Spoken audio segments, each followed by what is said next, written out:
Welcome back, tankers of Blitz Universe. Fresh out of the factory comes this T49 Light Tank review ace gameplay stuff. We will be derping up warp speed, as you can see here, and for the first bit I'd like to talk a bit on the video.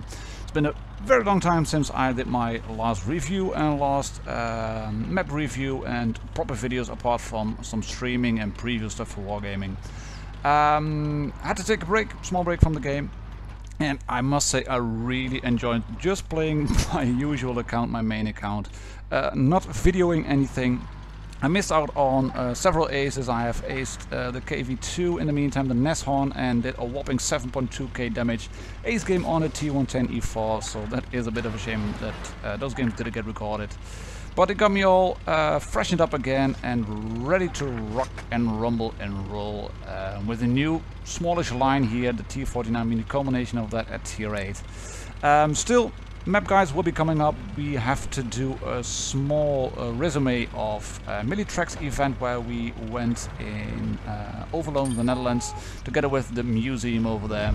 We will be at Tankfest in June, having been invited by Wargaming as a contributor. So that is in the pipeline, together with some more reviews. I'm hoping to do all of the new American light tanks over the next few days, and maybe some streaming done left and right, and several good things coming up as far as I am concerned. Back to the subject at hand, we have the T49 here on, what is it, Fort Despair.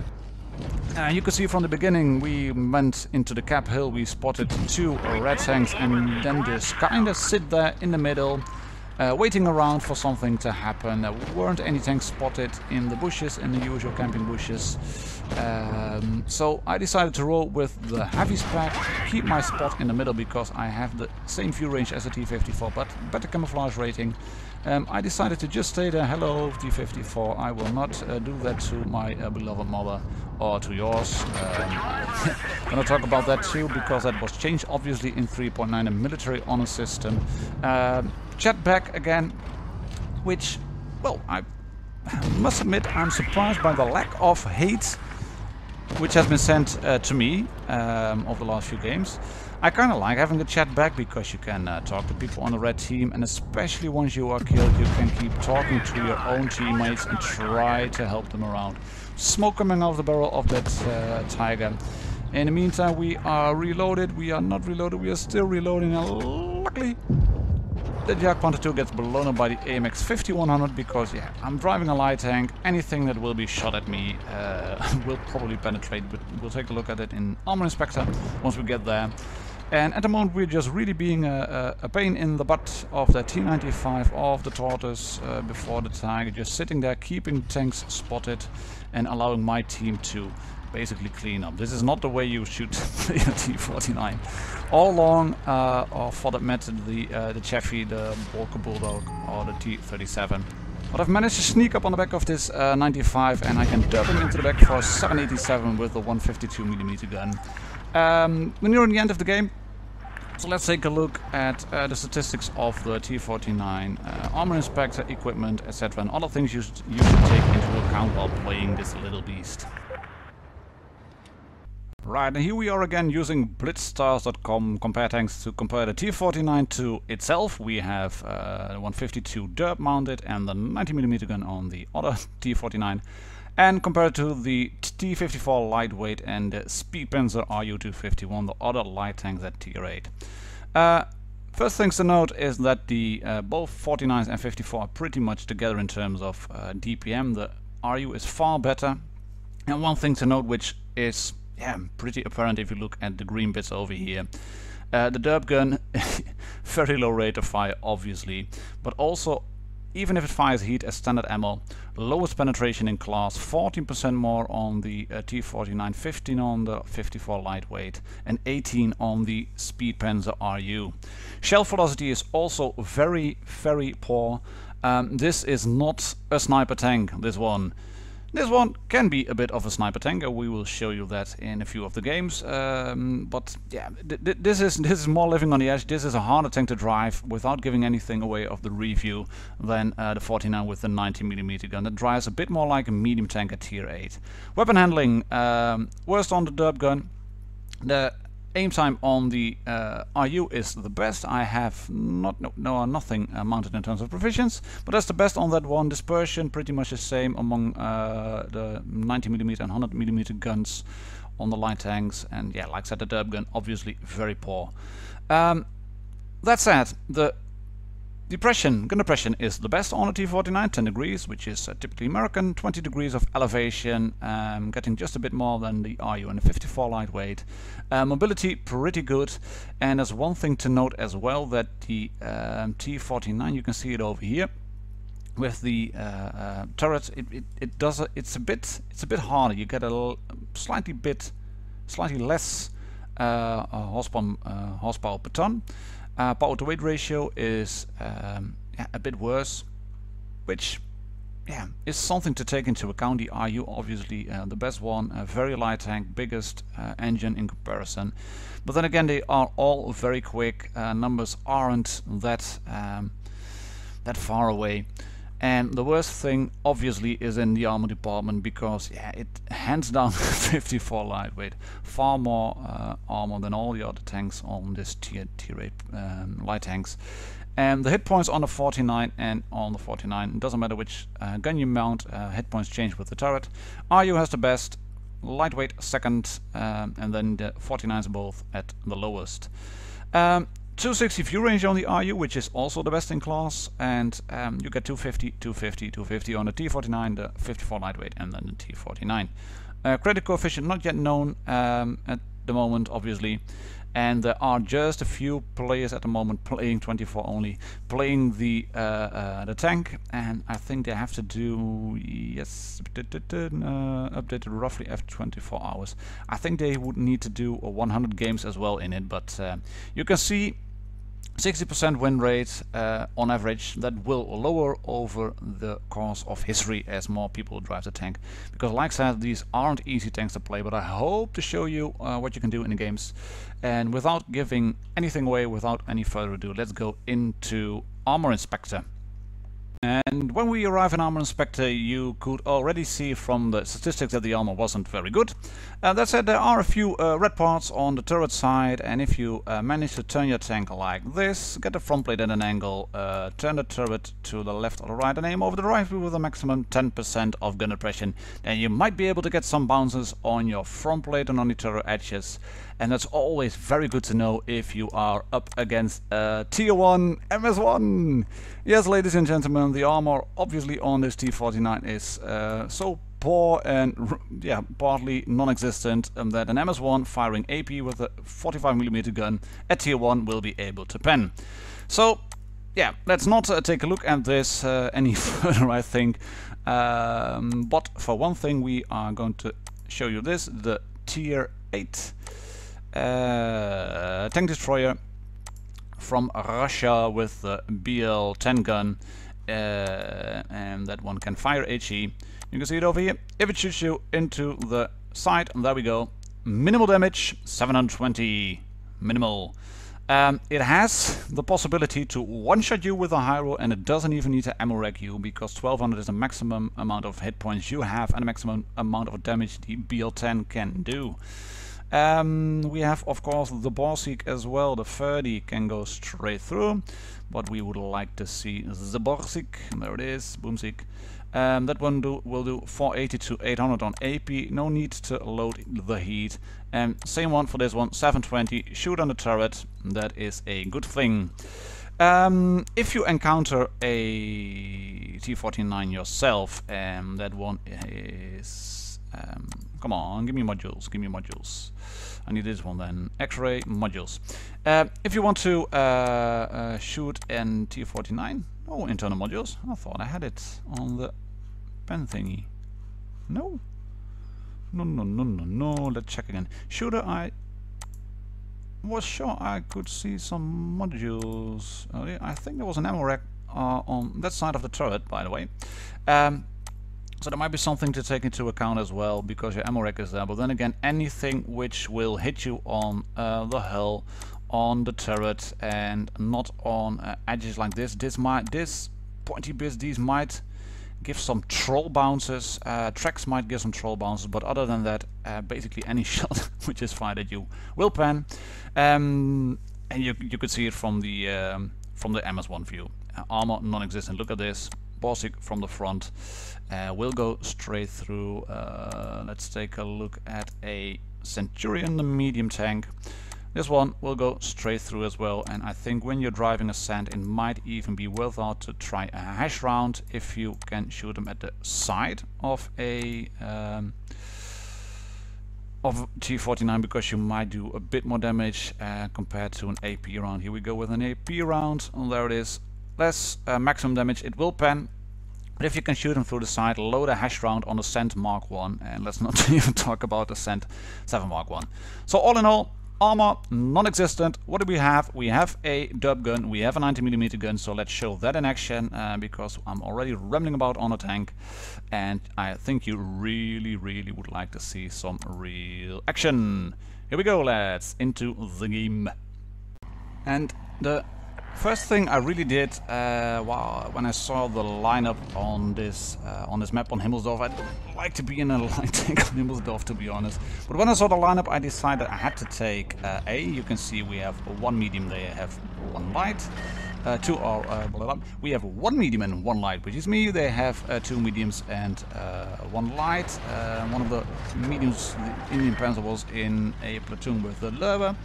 Tanks I don't like to encounter early on in the battle because of reasons, RNG, and not the best in terms of armor penetration, as we have seen from the stats and numbers. But this 152mm gun, it does nice splash damage, about 200 on average, so splashing it into the side of an IS-6 knocks him out. Reds have got two bases covered. We are rolling into B. You can see I'm slightly just taking my time, stopping a bit and then turning and then moving, and we are fully loaded now, so peek over and here we go. Boom. Bye bye to 71. And that's what we did when we moved in on at IS-6 too. I would advise you to slightly scroll back, and you can see I'm moving slightly left and then right and into the building just for a bit, just really taking the longest route possible to reset my camo if possible, but a few ranges were a bit too short, and second, allow for that a very long reload time. Back into C again, we were taking the long route, so they might think that I would go to A. I'm not going to A. There is going to be a heavy which will be going to A. You can see it on the minimap. We have most of the tanks together. There's a Loadout near our spawn, and you can already see on the minimap, like said, a heavy tank rolling into A. We are 5 versus 3, so they would probably have been better off if they had gone with me. Because we are 5 versus 3, I'm ignoring red base B. But we're going to roll in. Got HE mounted by default at the moment because I was still figuring the tank out and found that if I couldn't really aim at a tank, then I would rather shoot HE than heat, because the heat, I've mentioned it, it is a heat round, but it hasn't got very good penetration values. AP on the Glacier on the some of the Russian tanks does it better at 175, so it doesn't really cut it. But then again, if you can manage to find the back of Panther 2, of basically any tank at this tier, and you can launch a big HE round into them, you will set them on fire and you will do loads of module damage. I have killed numerous drivers in IS-3s, IS-8s, IS-6s by just splashing that big 152mm HE round onto the front. It knocks through their viewport, it kills the driver, it slows him down a bit, which might allow you to just about escape. Did 7 shots on this one, and as you can see here, module damage. Look at that on the Panther. There's a bit of module damage on this one, the Indian Panzer, and we really wrecked the T-71. 7 shots fired, 7 hits, 7 penetrations, 3k damage. Not bad, first class. So yeah, you can play it as a scout, you can play it as a sort of non-armored mobile tank destroyer, and you can also play it as a scavenger, just rolling in, getting up close and personal, and kaboom, shoot Borsigs to death, which is fun because Borsigs can really return a favor. Same goes for a waffle tractor. Be careful though, because you could see me aim as careful as possible, because you do have a heat round and you have an HE round, and yeah, if there were one gripe with the tank, it doesn't have an AP round. We'll get to that later. Here we are again. You can see what I'm doing here. This is the setup I have used on the last few games of this review. I've decided to use the calibrated shells rather than the rammer on the 90mm tank. This one, the enhanced gun laying drive, that's pretty much needed, and the gun rammer too if you drive the 152mm gun. The calibrated shells might be useful on a 90mm gun because they give you the edge in penetration. Optics or camo? Yeah, I think I would go with optics. Sorry, with camo. Yeah, because the view range, the heavies have the same view range, mediums get the same view range, so I think you would want to enhance the facts that set you apart from other tanks, and that's your camo rating. You're a light tank, so you could really use a camo rating. Again, this one, the calibrated shells, are not very much useful on the 90mm. It doesn't add a lot. Vertical stabilizers is the best option in my opinion, and high-end consumables have them mounted, and enhanced tracks, yeah, whatever. I would like to have binocs, and of course the improved control. Not bothered with getting to top speed quicker because my top speed is already quick, and this is the loadout I use on the 90mm one, and with a rammer on the 152mm on the Derp gun. But then again, it's personal preference. It's not something you should do as the gospel. You really shouldn't do it because I'm saying it. I knew about numerous occasions.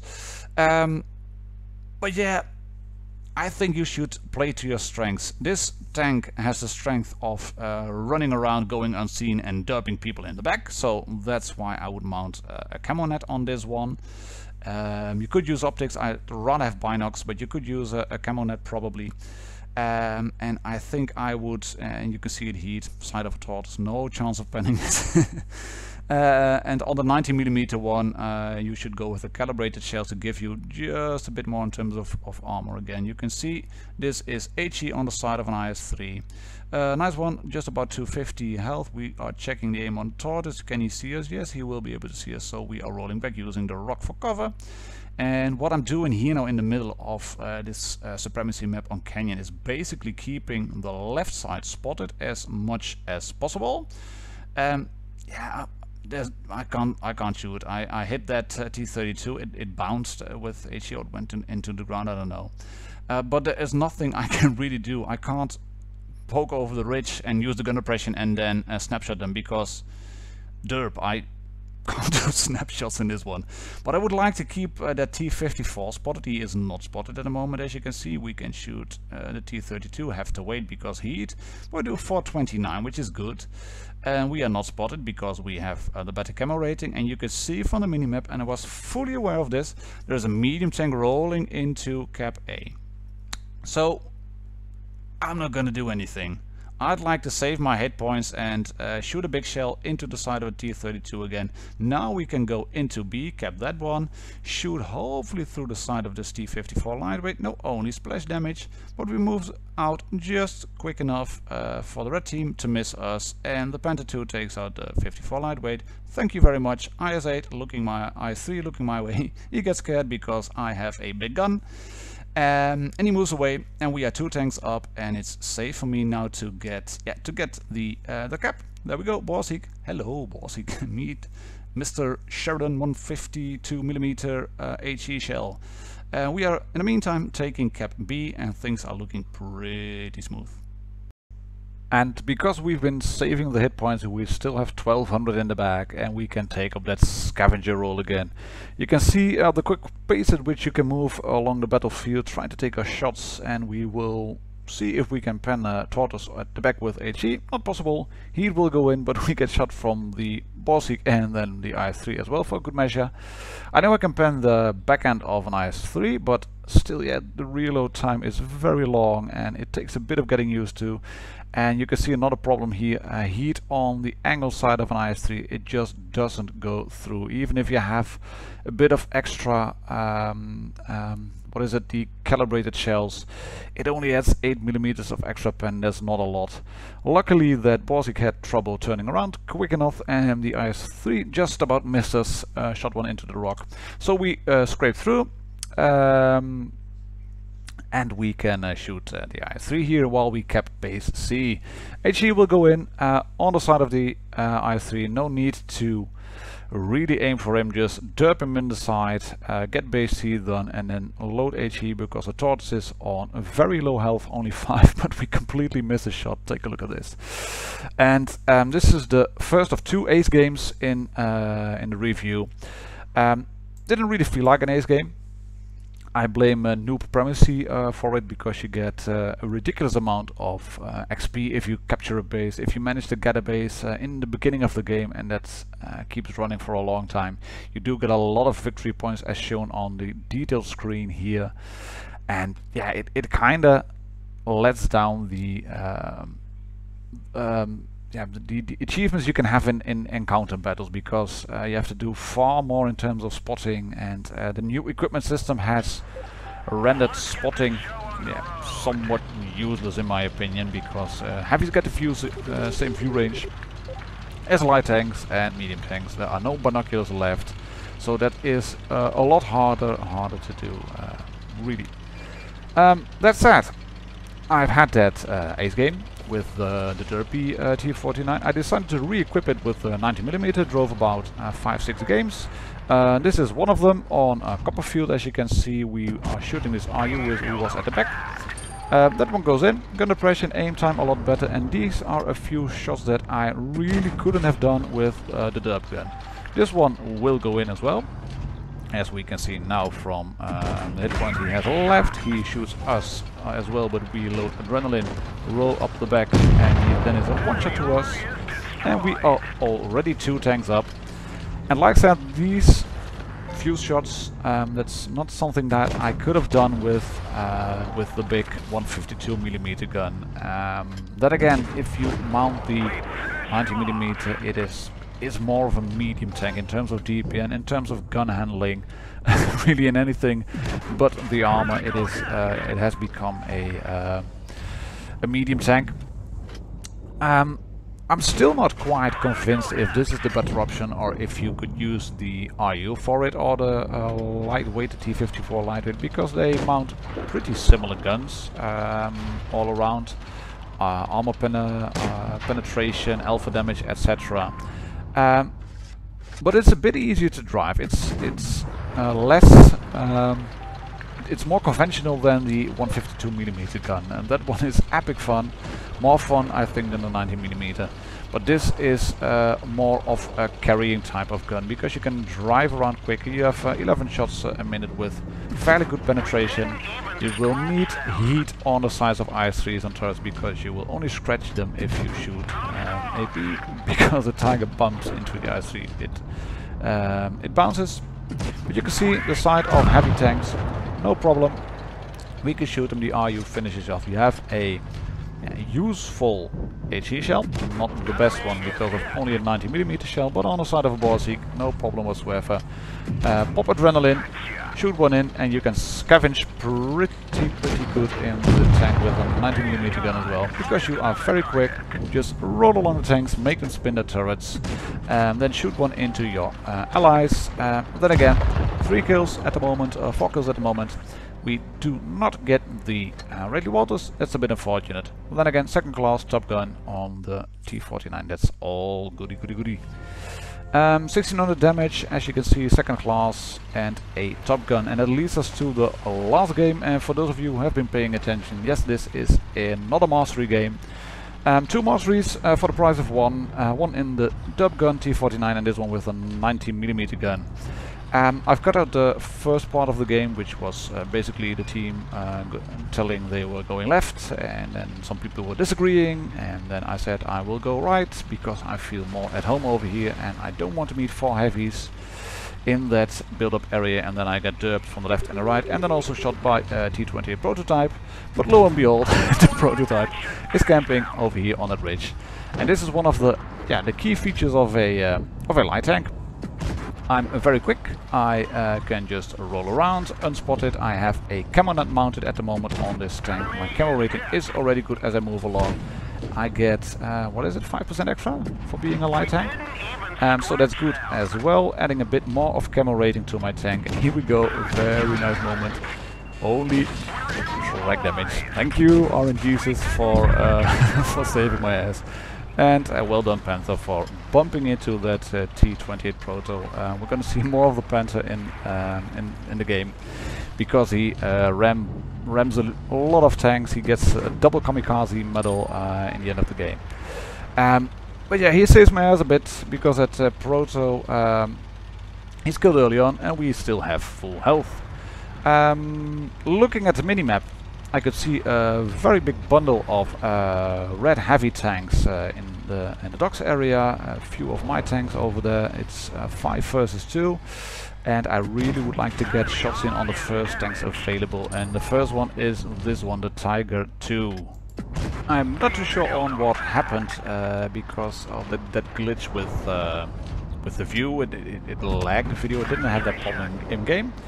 Luckily, sound and image are still in sync, and we are rolling in. It's 1-on-1. Oh, it's 2-on-2 versus kills. Can we kill this Tiger 2? Yes, we are 1 tank up. Oh, we are tanks even. Can we kill another tank over here? There's a low health Tankenstein. Ooh, they are all turning my way. Here we go. That moment again. Woo! Frag damage for the second time. Lovely. Like I said, anything will pen, but on this game, RNGesus was well and truly on my side.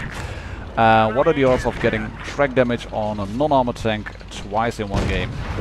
And you are still full health. Scavenger roll again, taking a shot on at 44 and now leaving him. I want to get out, I want to get far away if possible. I want to reset my camo. Because I can see the clock ticking, and it's a Yacht 8.8, that's not the best tank to cap it out. Good DPM.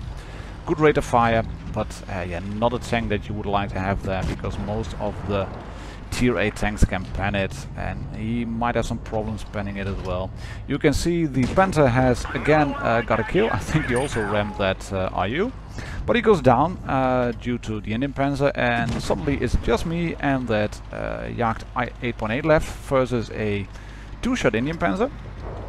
Remember the shot I did on him as he was killing the Panther? That was a good shot, because at the moment I'm not interested in doing kills, I'm just doing damage, getting shots in, and I want to take a position where I can overwatch my allied Yak Tiger, and I can overwatch him, and this one goes in as well on the Indian Panzer, leaving him at what is it, 216.9, so that is a, yeah, that's still 2 shots. That's a bit annoying really. Where's Tankenstein? Nowhere to be seen. Where's the Tiger? Nowhere to be seen. So we just sit here. Can we shoot the Tiger? No, we can't. Indian is probably flanking, so I want to take up a position in this bush. But the Indian is already spotted by the Yacht Tiger, and you can see he is going down very quick. That's the problem of a non-turreted tank destroyer in an open cap area. Tanks with turrets, they can roll around, just shoot you. 257, nice roll on the Indian Panzer.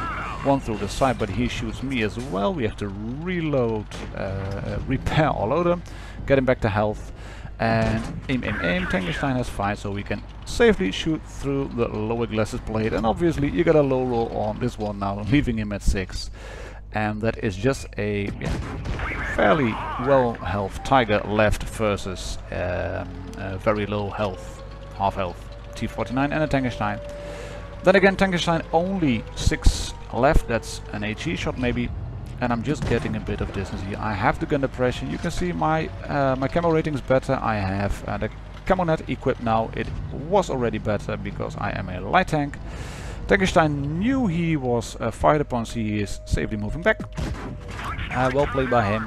I can put one through the front plate of that Tiger. I am spotted now by the Tiger, so we are moving in over here again.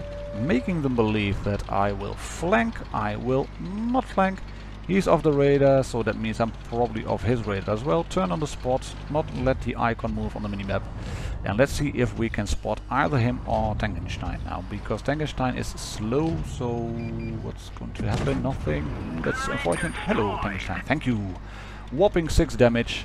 That means the tiger is probably coming to this side. Yeah, that's what I predicted, because he was not popping in between those buildings. So that meant he must have flanked.